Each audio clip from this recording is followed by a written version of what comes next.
আপনারা বলেন তো মসজিদ কার ঘর? আমার সম্পর্কে এক চাচা গামছা গাওয়ার দিয়ে জোহরের নামাজ পড়বে আসতেছে। আমি বললাম চাচা গামছা গাওয়ার দিয়ে মসজিদে আসতেছেন? আমার চাচা বলছে ফতুয়া দে, ফতুয়া দে, নামাজ হবি না, ফতুয়া দে। আমি বললাম চাচা খালি গামছার কথা বলতে আপনি এত রাগ করলেন? এই জন্যই তো হাসিনা তোর দেখে পারে না রে, এই জন্যই। আমি বললাম চাচা আপনি এত রাগ করলেন, তুই ক গামছা গাওয়ার দিয়ে নামাজ হবি না? এটা কি তুই আমি গামছা 4.5 হাত গামছা? তা আমি কইলাম চাচা এই গামছা গাওয়ার দিয়ে আপনি বিয়ের বাড়ি যাওয়ার পারবেন? আমার চাচা কই তুই কি পাগলা ভাবছু কেন? এই বছর আমি 5টা পাঞ্জাবি বানাচ্ছি, এই বছরই। তা গামছা গাওয়ার দিয়ে বিয়ের বাড়ি যাওয়া লাগবে, আমার পাঞ্জাবি নাই। আমি কইলাম চাচা এই গামছা গাওয়ার দিয়ে আপনি জামাই বাড়ি যাওয়ার পারবেন? আমার চাচা বলতেছে হাসিনা তো কয়েকবার জেলত থুয়া তোর মাথা মনে খারাপ হবে ফেলা। চাচা মাথা খারাপ না, তুই পাগল হয়েছে, জামাইয়ের বাড়িতে কেউ গামছা করতে যায় তা আপনি জামাইয়ের বাড়িতে পারবেন না, বিয়ের বাড়িতে পারবেন না, আল্লাহর ঘরতে আসতেছেন কেন? আপনার যদি পাঞ্জাবি না থাকতো সেটা ভিন্ন কথা ছিল। তখন হাম নিয়ে ফেলে বলতেছে হ্যাঁ। আপনি বলেন তো গামছা গাও দিয়ে এমপির ঘরত যাওয়ার পারবি? কথা কর না কেন? এসপির ঘরত, চেয়ারম্যানের ঘরত, প্রধানমন্ত্রীর ঘরত, আল্লাহর ঘরত। এই জন্য আল্লাহ বলেছেন লেবাসুত তাকওয়াহা, এমন পোশাক পরো যে পোশাকের কারণে তোমার ভিতরে আল্লাহর ভয় পয়দা হয়। এমন একটা স্ট্যান্ডার্ড লুঙ্গি পরে গেছে আর একটা শার্ট। কে জানেন স্ট্যান্ডার্ড লুঙ্গি হঠাৎ যদি কারেন্ট যায় ঘরের মধ্যে কি হবে? মসজিদের মধ্যে কারেন্ট গেছে, ফ্যান গেছে, স্ট্যান্ডার্ড লুঙ্গি ঘামে উড়াতের সাথে জমে আছে, রুকুর থেকে যেই শেষ দাঁত গেছে ভাই প্রাপ পেছনে ফেটে গেছে। এখন শার্ট থাকার কারণে দ্বিতীয় কাতার লোকের নামাজ হবে। আর যদি ওর গায়ে একটা পাঞ্জাবি থাকতো, একটা জুব্বা থাকতো, লুঙ্গি খোসা পড়লো, কারো কেবলা পরিবর্তন হতো না। কথা কন না, কথা বলে কোন পোশাক পরে মসজিদ যাওয়া লাগবে এটাও জানা দরকার মুসলমানের। জোরে কোন কথা ঠিক কিনা? আমি বলতেছি না হাব্বা জুব্বা বড় কথা বলতেছি না। যে পোশাক পরলে আপনি সিনেমা হলে ঢুকতে পারবেন না সেই পোশাক কোনটা চিন্তা করে দেখেন তো, দেখেন। যে চেহারা করলে আপনি পাপ করতে পারবেন না সে চেহারা কোনটা? এক মেয়ে আমাকে বলতে তো হুজুর আমার স্বামীর চেহারা এত সুন্দর হুজুর, স্বামীগুলো বাহিরে গেলি মেয়েরা খালি তাকা থাকে হুজুর, আমার স্বামীর দিকে যখন অন্য মেয়ে তাকায় আমার খুবই খারাপ লাগে। তেমন একটা দোয়া দেন হুজুর যে দোয়া আমল করলে আমার স্বামীর দিকে অন্য কোনো মেয়ে তাকাবি না, স্বামী দান খালি আমার একলার হয়ে যায়। আমি তখন বললাম মা দোয়া লাগবে না, তুমি তোমার স্বামীকে চাচা বানাও। যেই কছি চাচা বানাও, মেয়েকে হুজুর আপনি আলেম নাকি? স্বামী কোনোদিন চাচা বানান যায়? এই তো কি চাচা কবার কছি? চাচা বানাবার কছি, বানাবার। এমন চেহারা কর সমস্ত মেয়ে যেন তোর স্বামীকে চাচা কয়। ওই আমার কথা বলতো ভাই স্বামীর হাত পা তেল দিয়ে এমন বাধ্য করে এখন দাড়ি 4 আঙ্গুল হসে, স্বামীগুলা বাইরে ঘুরতেছে, কোনো মেয়ে ওর স্বামীর দিকে তাকায় না। কেউ যদি ভুল করে তাকায় চাচা সালাম আলাইকুম কেমন আছেন চাচা। এখন স্বামী যদি কেউ চাচা কয় বইয়ের কোনো সন্দেহ আছে? তাহলে চিন্তা করে দেখেন রাস্তার মেয়েরা যখন তাকাবেন আপনার দিকে এমন চেহারা হলো তাকওয়ার চেহারা। জোরে কোন কথা ঠিক কিনা? যেই চেহারা নিয়ে মসজিদের মধ্যে ঢোকা যায়, সিনেমার হলে ঢোকা যায় না, এমন চেহারা এমন পোশাক হলো লেবাসুত তাকওয়া। জোরে কোন কথা ঠিক কিনা? বুড়া হয়ে গেছে, চামড়া ভাঁজ পড়ে গেছে, বাড়ি ভিতরে দাঁত একটাও নেই। ওই সেলুনের জায়গায় নামিয়ে দে, নামিয়ে দে। সেলুনের সে বুঝছেন তো ভাই সেই ধার, আর চামড়া ঘোষমোষ দেখে ওর মতো দাঁতও নেই, বুঝছেন না? দাঁত থাকলে তো ওরা টান টান হয়, ভিতরে ঢুকে গেছে। এটি খুদ ধরে মারলে তো লিচে কাটিয়ে যায়, গোটা সেলুনের বদনাম হবি। যার কাছে দাড়ি সেভ করবে গেলে কাটিয়ে দেয়। ও এখন বলছে চাচা আপনি 2টা পাও ধরি চাচা, আপনার এখন দাড়ি থোয়া লাগবে চাচা। তুই যে ভাবি হোক কামিয়ে দে। এখন কি করবি? কামিয়ে দিছে, সকালবেলা দাড়ি কামাছে, বিকেল বেলায় লোকটা মরতে পারে।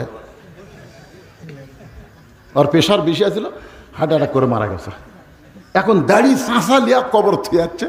মুনকিন নাকি বলতেছে আমার নাবিউকে, তোমার নবীকে। মানে হাজার রাজুল নবী কিন্তু হাজির করা হবে। এখানে আর একটা কথা, রাজনীতির উত্তর আছে।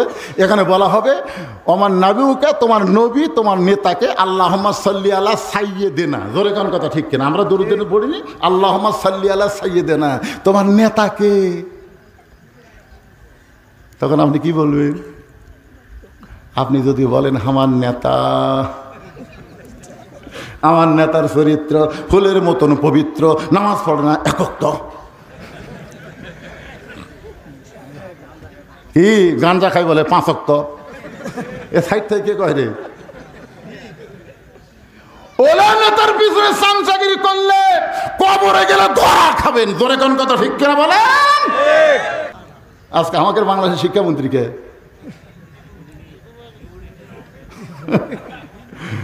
এমনি স্বল্প সব কি হচ্ছে, পিঠের উপর ব্যাগ লিয়া পেশাব দিয়ে 40 লিখতেছে, একটা যন্ত্র ধরে আগে চায়ের পরে শূন্য।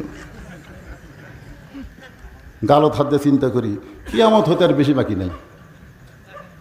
পেশাব দিয়ে লেখা, এটা কি মনে করছে? এই মারছে দৌড়, সামনে যা বললাম কি করলি?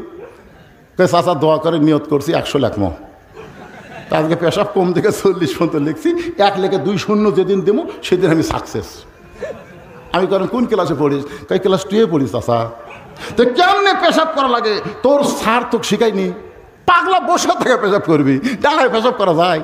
তখন বলে চাচা যে কি কয়, প্রাইমারি পেশাবখানা যায় দেখি চাচা আমার স্যারই খাড়া হয়ে পেশাব করে, আর স্যারই খাড়া হয়ে মারে। আর সেই শিক্ষা আপনার সন্তান শিখতেছে। কথা কন না কেন ভাই, কথা কন না কেন? আকডুম বাকডুম খড়ডুম সাদা ঢাকে ঢুললো সাদর বাজা, বাঁচতে বাঁচতে চললো ঢুলি, ঢুলি গেল কমলা ফুলি। এই মালটা কি হবে? এই বড় হলে কি হবে? এক বান্দা আছে নামাজের সেজদায়, আল্লাহ ডাক দেয় বলে যতই নামাজ পড় আর যতই সেজদা কর তোর ঠিকানা হলো জাহান্নাম। তুই যতই তাহাজ্জুদ পড় আর যতই সেজদা লম্বা দে তোর ঠিকানা জাহান্নাম।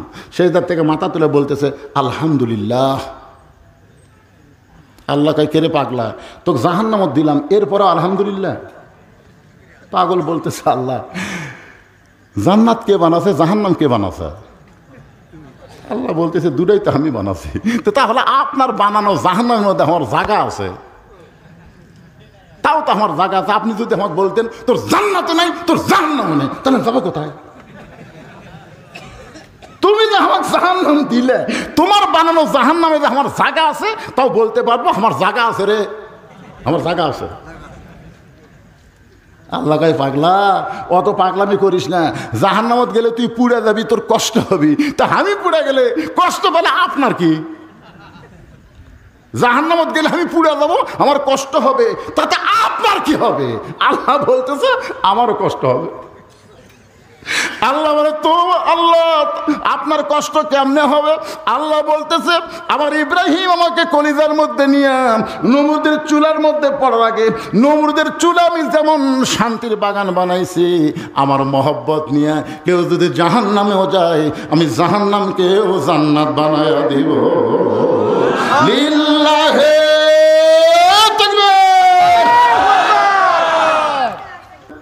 হাদিসে আছে বিস্তারিত, হুজুরি কলব ব্যতীত করছিন কালো নামাজ তোর হবে না।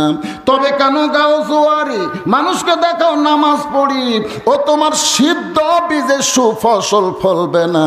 আজও কেন আল্লাহর নামাজ ধরতে পারলা না? এখন সবাই জামাতে নামাজ পড়ে চলে গেছে বগুড়া বড় মসজিদ। একজন লোক মসজিদের মধ্যে যা জোহরের নামাজ পড়তেছে, জুতা চোর চিন্তা করে কেউ নাই রে, একলা আর জুতাও তো নাই, তো জুতাটা রাখছে কোথায়? চোর আবার জানে জোহরের আগে 4 রাকাত সুন্নত আছে, ওই কেবল সুন্নতের নিয়ত করলো, যাদের কাঠের বাক্সের মধ্যে সেই দামি জুতা। চোর ভাবতেছে এই 4 রাকাত শেষ করতে করতে আমি 7 মাথা পার হয়ে যাব, এই মনে করে কেবল বিসমিল্লাহ কয়ে। চোরেরাও কিন্তু চুরি করার আগে আল্লাহ ধরাধার না পড়ি, আল্লাহ ধরাধার না পড়ি কয় না। আমার গ্রামের এক লোকের চুরি হলো, আমি বললাম কে ভাই আপনার মতো মানুষের বাড়ি চুরি হলো? কয় হুজুর এই বছরে এত ভালো ঘুম কোনোদিন আমার হয়নি হুজুর। আজকে এত ভালো ঘুম কেন হলো? বলে ঘুম দেওয়ার মালিক আল্লাহ রে। তাহলে আল্লাহ তোমার ঘুম দিল আর চোর করলো চুরি কর। আমার ওই গান মনে পড়ে গেল, একটা গান গায়, মাটির পুতুল বানায়া, গানটা গাবো? মাটির পুতুল বানায়া তুমি করিলা বেহোশ, তুমি যেমনি নাচাও তেমনি নাচে পুতুলের দাও দোষ। তুমি সর্প হইয়া দংশন করো, ওজা হইয়া ঝাড়ো, তুমি চোরকে বলো চুরি করো, আবার পুলিশ হইয়া ধরো। আলী ফাতেমার মাথাটা বুকের মধ্যে নিয়ে বলে, ফাতেমা রে, এত কষ্টের পর তুমি আমার সংসার করো, তুমি কেন করো? ফাতেমা বলে, ওগো স্বামী, আমি আপনাকে চিনি, আমি আপনারে চিনি। জোরে কোন সুবহানাল্লাহ। যে বলতেছে আজ থেকে ফজরের নামাজ বাদ দিয়ে ওয়াদা করে আসলাম, আমাকে যেন ঘুম থেকে ডাকো না। ফাতেমা মুচকে মুচকে হাসার কারণ হলো, যে ব্যক্তি তাহাজ্জুদের নামাজ পড়ে তাকে আবার ফজরের সময় ডাকা লাগে? কথা কন না কেন? যে আলী তাহাজ্জুদের নামাজ পড়ে তাই আবার ফজরের সময় ডাক দেওয়া লাগবে? মুচকি মুচকি হাসতেছে, বলে ঠিক আছে ডাক দেবো না, আজকে একটা কাম করেন, আপনি বালুচ বাদ দেন, আজকে বালুচ লয়, আজকে আমার উরুর উপর আপনি মাথা দেন, আমি সারা রাত আপনার মাথা টিপে দেবো, আপনি আরামের ঘুম পাড়বেন, ফজর আজান যেন আপনার কামত না যায়। ডাক দেওয়া লাগবে না, আপনি তো এমনি চাদর পাবেন, কিন্তু আজকে আপনাকে আরাম করে আমি ঘুম পাড়ব। ফাতেমার উরেকে বালুচ বানিয়ে যে হযরত আলী ঘুমিয়ে গেছে। যেই মাত্র তাহাজ্জুদের সময় সঙ্গে সঙ্গে হযরত আলী চেতন পায়, বলে, ফাতেমা রে, তাহাজ্জুদের মনে হয় সময় হয়ে গেছে। ওযু করে তাহাজ্জুদের নামাজ আদায় করলেন। ফাতেমা মুচকি মুচকি হাসতেছে। যেই ব্যক্তি বলল ফজরের নামাজ পড়বে না, ওই ব্যক্তি তাহাজ্জুদের নামাজ পড়ল। রাসূল বলেছেন, ফজরের নামাজ হলো ইবাদত আর তাহাজ্জুদের নামাজ হলো মাহাব্বত। আপনারা বলেন তো, মহাব্বত আর ইবাদত এর মধ্যে তফাৎ কি? এ আল্লাহর বান্দারা, জানা লাগবে না এটা? তাহাজ্জুদের নামাজ হলো মহাব্বত আর ফজরের নামাজ হলো ইবাদত। ইবাদতের বিনিময়ে মানুষ জান্নাত চায় আর মহাব্বতের বিনিময়ে মানুষ আল্লাহ চায়। মহাব্বতের বিনিময় কে? এক বান্দা আছে নামাজের সেজদায়, আল্লাহ ডাক দেয়, বলে, যতই নামাজ পড় আর যতই সেজদা কর, তোর ঠিকানা হলো জাহান্নাম। তুই যতই তাহাজ্জুদ পড় আর যতই সেজদা লম্বা দে, তোর ঠিকানা জাহান্নাম। সেজদার থেকে মাথা তুলে বলতেছে, আলহামদুলিল্লাহ। আল্লাহ কয়, কেরে পাগলা, তোকে জাহান্নামত দিলাম, এরপরও আলহামদুলিল্লাহ? পাগল বলতেছে, আল্লাহ, জান্নাত কে বানাছে, জাহান্নাম কে বানাছে? আল্লাহ বলতেছে, দুটাই তো আমি বানাছি। তো তাহলে আপনার বানানো জাহান্নামের মধ্যে আমার জায়গা আছে? তাও তো আমার জায়গা আছে। আপনি যদি আমাকে বলতেন তোর জান্নাতও নাই, তোর জাহান্নামও নেই, তাহলে যাবো কোথায়? তুমি যে আমাকে জাহান্নাম দিলে, তোমার বানানো জাহান্নামে যে আমার জায়গা আছে, তাও বলতে পারবো আমার জায়গা আছে রে, আমার জায়গা আছে। আল্লাহ কয়, পাগলা, অত পাগলামি করিস না। জাহান্নামত গেলে তুই পুড়ে যাবি, তোর কষ্ট হবি, তা আমি পুড়ে গেলে কষ্ট পেলে আপনার কি? জাহান্নামত গেলে আমি পুড়ে যাবো, আমার কষ্ট হবে, তাতে আপনার কি হবে? আল্লাহ বলতেছে, আমারও কষ্ট হবে। আল্লাহ বলে, তো আল্লাহ আপনার কষ্ট কেমনে হবে? আল্লাহ বলতেছে, আমার ইব্রাহিম আমাকে কলিজার মধ্যে নিয়ে নমরুদের চুলার মধ্যে পড়ার আগে নমরুদের চুলা আমি যেমন শান্তির বাগান বানাইছি, আমার মহব্বত নিয়ে কেউ যদি জাহান্নামেও যায়, আমি জাহান্নামকেও জান্নাত বানায়া দিব। লিল্লাহে তাকবীর। যেই ফজরের সময় আছে, বুঝলেন, হয়তালি তো মসজিদ দিকে রওনা দিচ্ছে। ফাতেমার সামনে দাঁড়ায় বলতেছে, কোথায়? উঠে যাবেন? ফজরের নামাজের আযান দিল। আপনি আমার বাপের কাছে ওয়াদা করে যাচ্ছেন ফজর নামাজ পড়বেন না। এতদিন ভিতরে ঢুকছি, আজকে বাইরে থেকে একটু দেখ মোরে। এতদিন ভিতরে ঢুকে নামাজ পড়ছি, আজকে বাইরে থেকে দেখবো নামাজের সাইজ কিরকম। নামাজ পড়বো না, তোমাকে করলাম যাও, কিন্তু একটু দেখ পারতাম। যেই বলছে এতদিন ভিতরে ঢুকে নামাজ পড়ছি, তখন ফাতেমা মুচকি মুচকি হাসতেছে, কারণ ভিতরে যাই ঢোকে। বোঝেন, হাদিসে আছে বিস্তারিত, হুজুরি কলব ব্যতীত করছিন কালো নামাজ তোর হবে না। তবে কেন গাও জোয়ারি, মানুষকে দেখাও নামাজ পড়ি, ও তোমার সিদ্ধ সিদ্ধ বীজে সুফসল ফলবে না, আজও কেন আল্লাহর নামাজ ধরতে পারলা না? এখন সবাই জামাতে নামাজ পড়ে চলে গেছে বগুড়া বড় মসজিদ। একজন লোক মসজিদের মধ্যে যা জোহরের নামাজ পড়তেছে, জুতা চোর চিন্তা করে কেউ নেই রে, একলা আর জুতাও তো নেই, তো জুতাটা রাখছে কোথায়? চোর আবার জানে জোহরের আগে 4 রাকাত সুন্নত আছে, ওই কেবল সুন্নতের নিয়ত করলো, যাতে কাঠের বাক্সের মধ্যে সেই দামি জুতা। চোর ভাবতেছে এই 4 রাকাত শেষ করতে করতে আমি 7 মাথা পার হয়ে যাব, এই মনে করে কেবল বিসমিল্লাহ কয়ে। চোরেরাও কিন্তু চুরি করার আগে আল্লাহ ধরাধার না পড়ি, আল্লাহ ধরাধার না পড়ি কয় না। আমার গ্রামের এক লোকের চুরি হলো, আমি বললাম কে ভাই আপনার মতো মানুষের বাড়ি চুরি হলো? কয় হুজুর এই বছরে এত ভালো ঘুম কোনোদিন আমার হয়নি হুজুর, আজকে এত ভালো ঘুম কেন হলো? বলে ঘুম দেওয়ার মালিক আল্লাহ রে। তাহলে আল্লাহ তোমার ঘুম দিল আর চোর করলো চুরি কর। আমার ওই গান মনে পড়ে গেল, একটা গান গায়, মাটির পুতুল বানায়া, গানটা গাবো? মাটির পুতুল বানায়া তুমি করিলা বেহোশ, তুমি যেমনি নাচাও তেমনি নাচে পুতুলের দাও দোষ। তুমি সর্প হইয়া দংশন করো, ওজা হইয়া ঝাড়ো, তুমি চোরকে বলো চুরি করো, আবার পুলিশ হইয়া ধরো। আল্লাহ ইচ্ছা করলে ফিলিস্তিনের মাটিতে বোমা পড়বে কিন্তু ফুটবে না। নমরুদের চুলার আগুন যদি না জ্বলে তাহলে ইসরায়েলের একটা বোমাও ফিলিস্তিনের মাটিতে ফুটবে না। আল্লাহ ইচ্ছা করলে বোমাকে মিষ্টি ভাঙ্গি তরমুজ বানাবার পারে। ধরে কোন কথা ঠিক কি না? তুমি চোরকে বলো চুরি করো, আবার পুলিশ হয়ে ধরো। গানটা গাই আর কান্দি কি রে, কারণ কি? আল্লাহর লীলা খেলার মধ্যে কাম কি? আজকে ওয়াসসাবিরিন ইন্নাল্লাহ মা'আস সাবিরিনের মধ্যে সব পেয়ে যাবেন ইনশা। ধৈর্য ধরতেছেন তো? কয়টা বাজে দেখি তো, বাজুক অসুবিধা কি? সারা রাত হবি না, একটু মনোযোগ দিয়ে শোনেন। আস্তাইনু বিস-সাবরি ওয়াস-সালাহ, আল্লাহর কাছে কিছু পাবার গেলে ধৈর্যের কথা আল্লাহ আগে কেন বললেন? নামাজ এবং ধৈর্যের মাধ্যমে, ধৈর্য এবং নামাজের মাধ্যমে আল্লাহর কাছে চাওয়া লাগবে।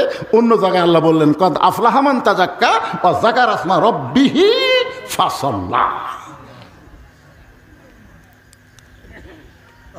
এতদিন তিনি ভিতরে ঢুকে নামাজ পড়ছেন, সাহাবারা বলতেছে ইয়া রাসূলুল্লাহ, এমন ভাবে হযরত আলী জিহাদের ময়দানে পড়ে আছে, আমরা খুঁজতে চাইলাম, খুঁজে খুঁজে দেখি উপর হয়ে আছে। হুজুর গো, আলীর পিছনে এমন একটা তীর ঢুকে গেল, এই তীরটা গোস্তের মধ্যে খাঁজ ঢুকে গেছে। অনেক চেষ্টা করলাম, তীরটাকে আমরা টেনে বের করতে পারলাম না। একটু টান দিলে হযরত আলী জোরে জোরে কান্দে, আমরা সহ্য করতে পারি না। রাসূল বললেন সাহাবীরা রে, আমার আলীকে কষ্ট দিও না, আলী যখন ভিতরে থাকবে এমন সময় তীর টেনে বের করা লাগবে। আলী যখন ভিতরে থাকবে, সাহাবীরা বুঝতে পারলেন না। নবী বললেন আলী যখন নামাজের ভিতরে থাকবে, রাসূল আমার ইমামতি করতেছেন আর হযরত আলী পিছনের কাতারে নামাজে দাঁড়ায় গেলেন। দুইজন সাহাবীকে নবী বললেন আজকে তোমরা জামাতে নামাজ পড়বা না, আলীর তীর বের করার সময় তোমাদেরকে কাজে লাগাতে হবে। আলী যখন নামাজের ভিতরে থাকবে তখন তোমরা তীরটা টান দিও।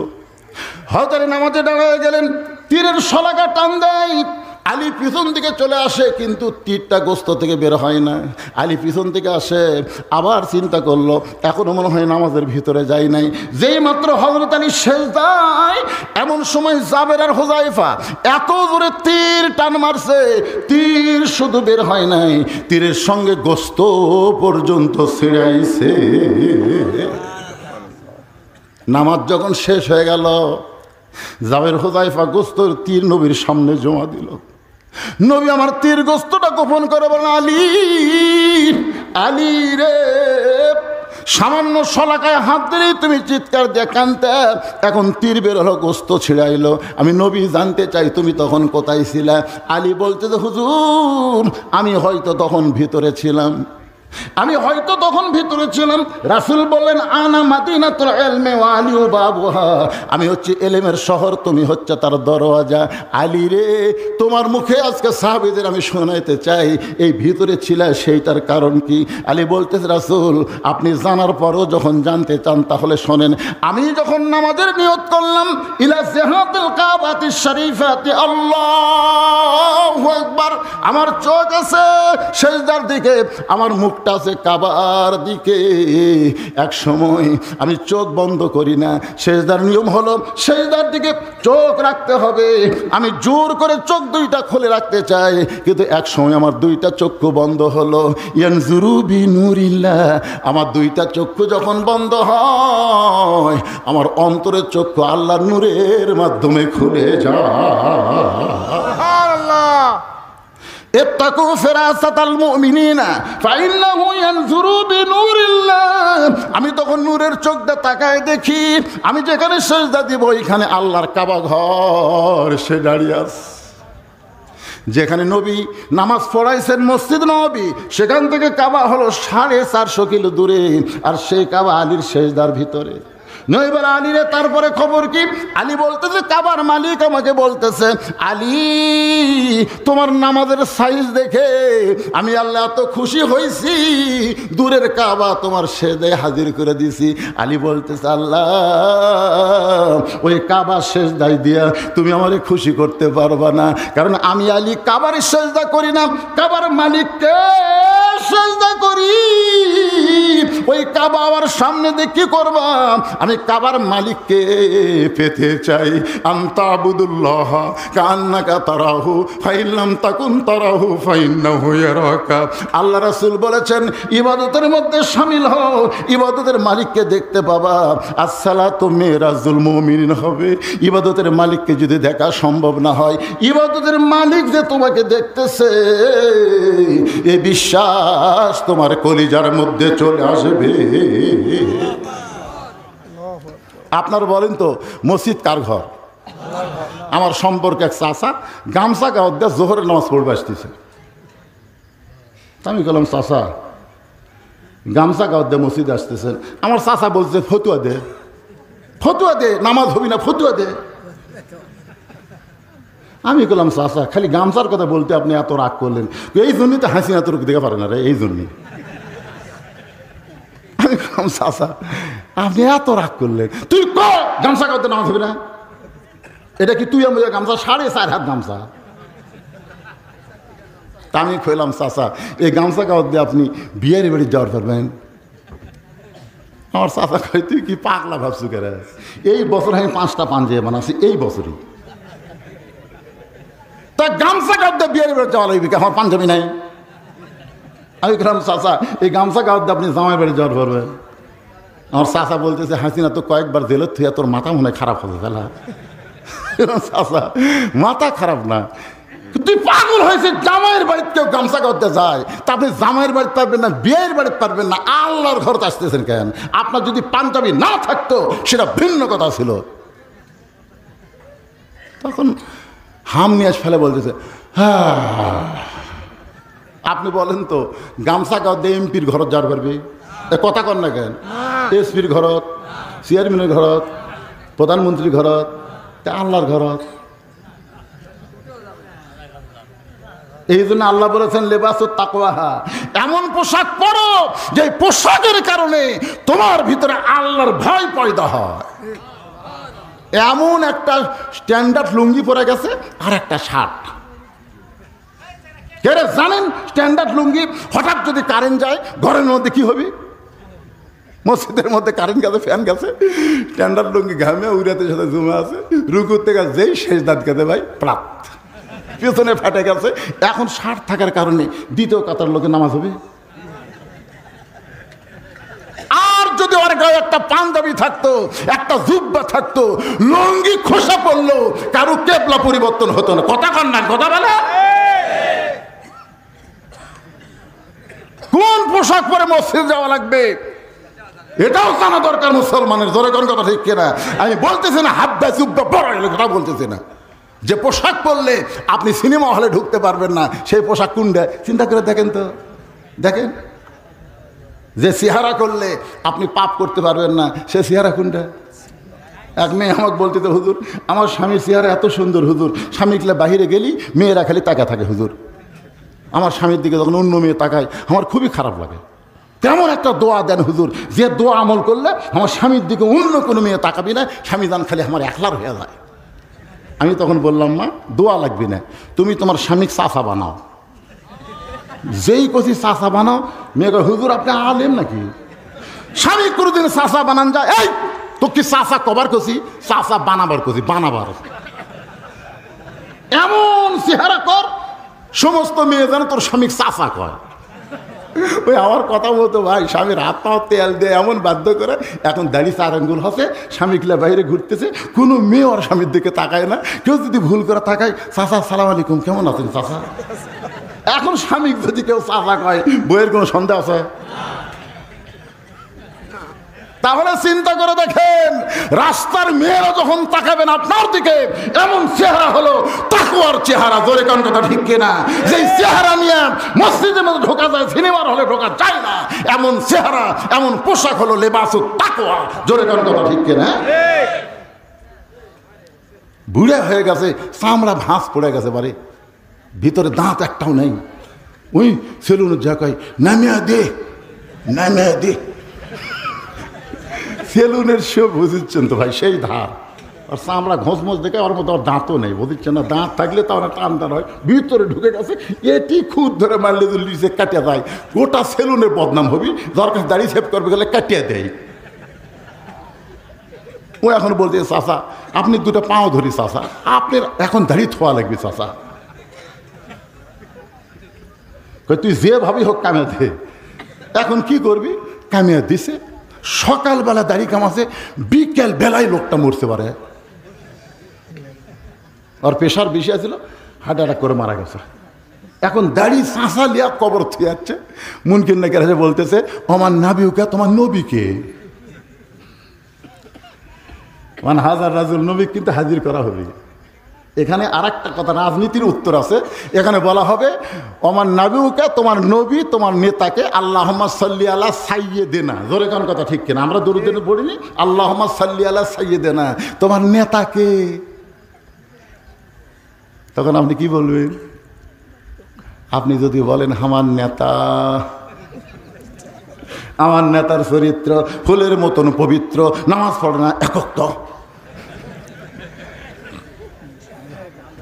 কি গাঞ্জা খাই বলে 5 ওয়াক্ত, এ সাইড থেকে কে কয় রে? ওলা নেতার পিছনে চামচাগিরি করলে কবরে গেলে ধরা খাবেন। জোরে কোন কথা ঠিক কিনা বলেন?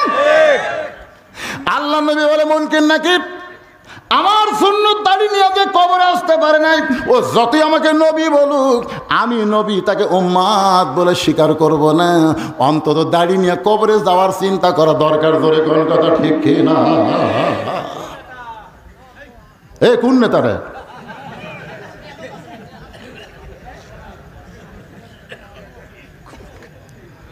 বহুদিন হলে আপনাকে এলাকাতে আসিনি, আপনার খুব ডাঁটের শ্রোতা পারে, খাড়া হয়ে তাকে ওয়াজ শুনতেছে, মানুষ 8 ঘন্টা খাড়াই থাকতে পারে না।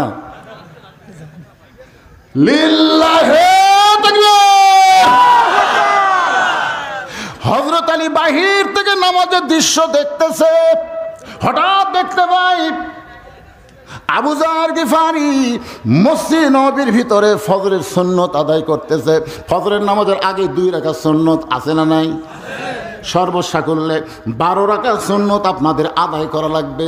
5 ওয়াক্ত নামাজের 12 রাকাত। জোরে কোন কয় রাকাত?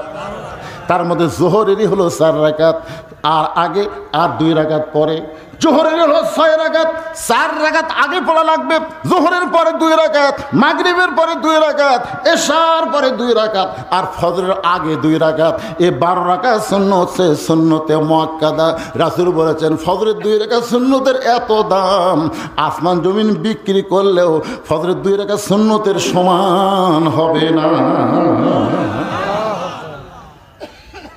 আবু যার গিফারি যখন ফজরের 2 রাকাত সুন্নত নামাজ আদায় করতেছে, এমন সময় হযরত আলীর মন বলতেছে, আলী তুই নবীর কাছে বলেছিস ফজরের নামাজ পড়বো না, সুন্নত পড়লে অসুবিধা কি? তুই তো নবীর কাছে কইছি ফজর পড়বো না, ফরজ পড়বো না, ফজর পড়বো না। ফজর হলো 2 রাকাত, জোহর হলো 4 রাকাত, আসর হলো 4 রাকাত, মাগরিব হলো 3 রাকাত, এশা হলো 4 রাকাত। এই 70 রাকাত নামাজ লাইলাতুল মেরাজে আল্লাহ নবীকে দিয়েছে। এই মেরাজের নামাজ হলো ফরজ। জোরে কোন কথা ঠিক কি না? সর্বসাকুল্যে কয় রাকাত? 70 রাকাত। জোরে বলেন কয় রাকাত? আলী রে, ফজরের 2 রাকাত সুন্নত পড়লে তোর সমস্যা কি? হযরত আলী আবু যর গিফারির কাছে গিয়ে ফজরের 2 রাকাত সুন্নত নামাজ আদায় করেছে। আবু যর গিফারির বন্ধুর নাম হল হযরত আলী। আবু যর গিফারি আর হযরত আলী দুইজন কি কথা কন না কেন? দুইজন কি? ফাতেমা যখন বলে গেল, স্বামী গো, গভীর রাত্রে যখন মারা যাব, আপনি আমাকে গভীর রাত্রে কবর দিবেন। দুনিয়ার কোনো মানুষ যেন ফাতেমার পর্দার খেলাপের কোনো কিছু না পায়, ফাতেমার কবরের খবর যেন জানতে না পায়।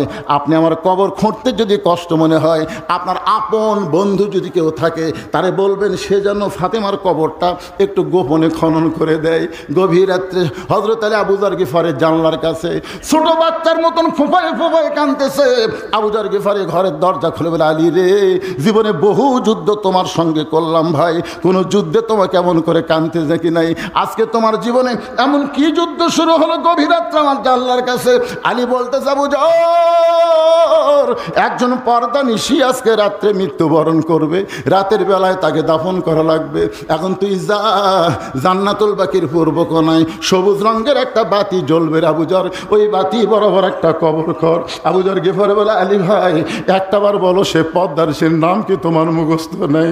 আলী বলতে আবু যর 6 মাস আগে নবী দুনিয়া থেকে বিদায় নিয়েছে, আমার হাসান হোসাইন নানা নানা বলে কাঁদতেছে। এখন পর্যন্ত আমার 2টা সন্তানের চোখের পানি আমি বন্ধ করতে পারি নাই। বারবার আমার বুকের সামনে ঝাঁপতে বলে, বাবা নানারে খুঁজি কিন্তু নানারে পাই না, নানা ছাড়া হাসান হোসেন কেমনে থাকবো বাবা? 6 মাস আগে নবী দুনিয়া থেকে বিদায় নিয়েছে, নানা নানা বলে আমার 2টা বেটা কাঁদতেছে। আজকে গভীর রাতে এদের মা দুনিয়া থেকে বিদায় নেবে। আবু যর আমি কেমনে সহ্য করবো রে? আমার হাসান হোসেনকে কেমনে সহ্য করবো? যা যা একটা কবর কর।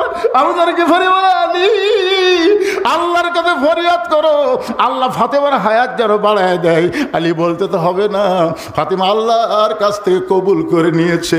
গভীর রাত্রে জান্নাতুল বাকির পূর্ব কোণায় গিয়ে দেখে সবুজ রঙের একটা বাতি জ্বলতেছে, যেই বাতির কোনো তার নাই, যেই বাতির কোনো সুইচ নাই, বিনা তারে বিনা সুইচ আমার আল্লাহ তাআলা অটোমেটিক ভাবে বাতি জ্বলাই দিছে। দুনিয়ার মুমিনেরা শোনো, তোমার কবরে জানলা নাই, তোমার কবরে দরজা নাই, তোমার কবরে বালিশ খাতা কিছুই নাই, কিন্তু নামাজের নূর নিয়ে যদি কবরে যাওয়ার পারো, তোমার কবরকে আল্লাহ তাআলা জান্নাতের টুকরা বানায়া দিবে। আবু যর গিফারি কোদালটা কবর খুঁড়তেছিলেন, সেই কবর খুঁড়তে খুঁড়তে তিনি পাগল হয়ে গেলেন। এই আবু যর হচ্ছে হযরত আলীর বন্ধু। যে সুন্নত শেষ করছে, আবু যর গিফারি বলতেছে, আলী ভাই এশার সময় কি ওয়াদা করলেন নবীর সামনে? আপনি করলেন ফজরের নামাজ পড়বেন না, তো কি? আলী বলতেছে, তুই আমার চাইতে বেশি জানিস। আবু যর গিফারি কান ধরে বলতেছে, নাউজুবিল্লাহ, আল্লাহর নবীর পরে এই দুনিয়াতে সবচাইতে যিনি বেশি জানে তার নাম হলো হযরত আলী। জোরে খান সুবহানাল্লাহ। আল্লাহর নবীর পরে যিনি সবচাইতে বেশি জ্ঞানী তার নাম কি? হ্যাঁ, যখন হযরত ওমর ফারুক মদিনার খলিফা ছিলেন তখন আলী ছিল শিক্ষামন্ত্রী। আবু বকর যখন মদিনার খলিফা ছিলেন তখন আলী ছিল শিক্ষামন্ত্রী। নবী যখন মদিনার রাষ্ট্রপতি ছিলেন তখন হযরত আলী ছিল শিক্ষামন্ত্রী। ওসমান যখন মদিনার খলিফা ছিলেন তখন আলী ছিল শিক্ষামন্ত্রী। ধরে করেন সুবহানাল্লাহ। তার নবীর সময় থেকে ওসমান পর্যন্ত সব মন্ত্রী পাল্টালেও শিক্ষামন্ত্রী কেউ পাল্টায়নি। আজকে আমাদের বাংলাদেশের শিক্ষামন্ত্রীকে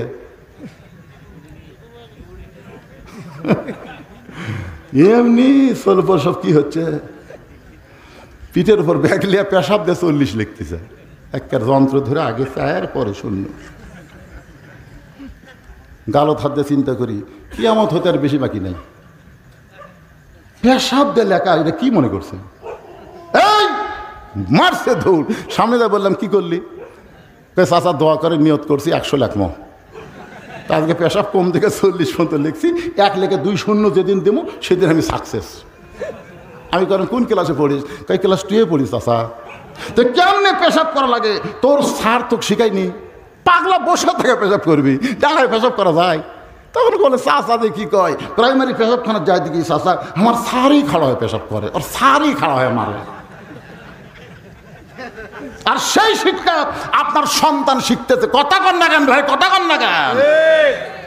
আকডুম বাকডুম খড়ডুম সাদা ঢাকে ঢুললো সাদর বাদা বাঁচতে বাঁচতে চললো ঢুলি ঢুলি গেল কমলা ফুলি। এই মালটা কি হবে?